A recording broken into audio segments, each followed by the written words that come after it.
The Cooper Union, home to many of the world's most dedicated humans. It is a place of creation, cooperation, and endless intrigue. When you look at its exterior, it is impossible not to be confused. On one side of 3rd Avenue stands the world's largest brownstone, a building that commands respect. On the other side is a spaceship.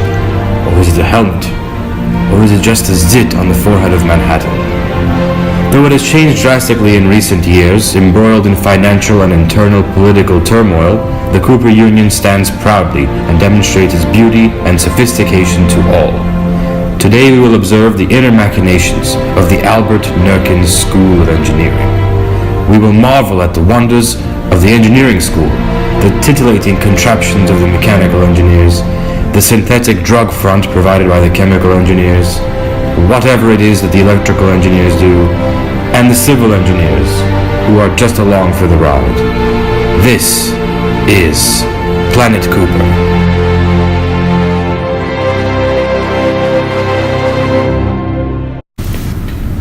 Our first stop is the 3rd floor, where the chemical engineers pretend to have a home. They scurry around their only 2 labs in the building, adjacent spaces full of contraptions.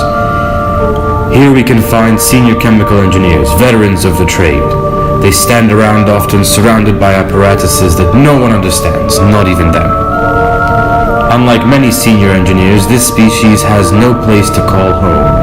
Alone and without shelter, they migrate from room 305 to the 4th floor study lounge regularly.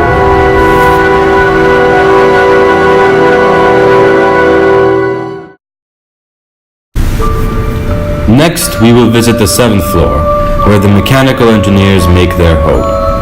Among many tall piles of scrap, the mechanical engineers carefully navigate their numerous laboratories.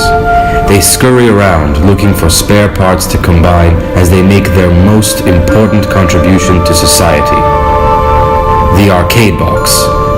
With its many gears and dowels, the box has the appearance of a functional game, but in reality its goal is much more nefarious.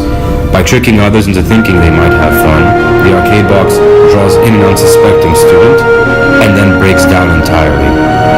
Just another reminder that there is no point in trying to distract yourself at the Cooper Union.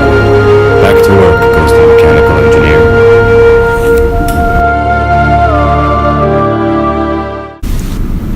In the depths of LL2, we find a group of unusual beings. Sloths. Civil engineers. By far the school's most ancient species, they are taught by a faculty as old as time itself. Their purpose in life is noble: to build. They achieve this by learning techniques passed down through generations of drop boxes.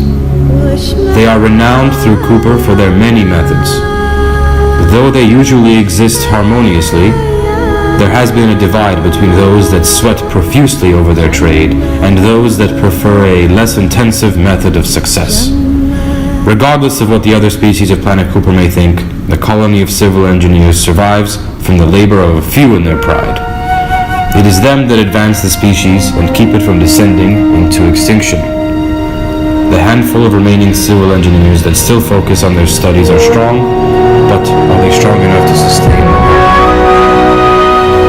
The 6th floor is home to one of Cooper's rarest species. They are rarely found outside of this habitat, and it has even been reported that when the building closes at night, you can still hear their frantic scurrying and swearing as they attempt to wire their circuits in the dark. These are the famous electrical engineers. Very few know what they do, but there is certainly an inner product involved. Or is it an outer product? Nobody knows. What is also uncertain is how they acquired this unusual dialect and proficiency of mathematics. Not one sighting of an electrical engineer with an open textbook has ever been reported. In nature, they have only been seen in their study lounge, engaging in their own complicated mating ritual: Super Smash Brothers. However, not everything is well and dandy on the 6th floor. This species suffers from the most dire imbalance of the male and female population of any species in the engineering school. This makes the prospect of intersex interaction bleak, and perhaps explains one of the more perplexing phenomena in the kingdom of electrical engineering. the continuous binge drinking in the laboratories, the electrical engineer, a truly remarkable.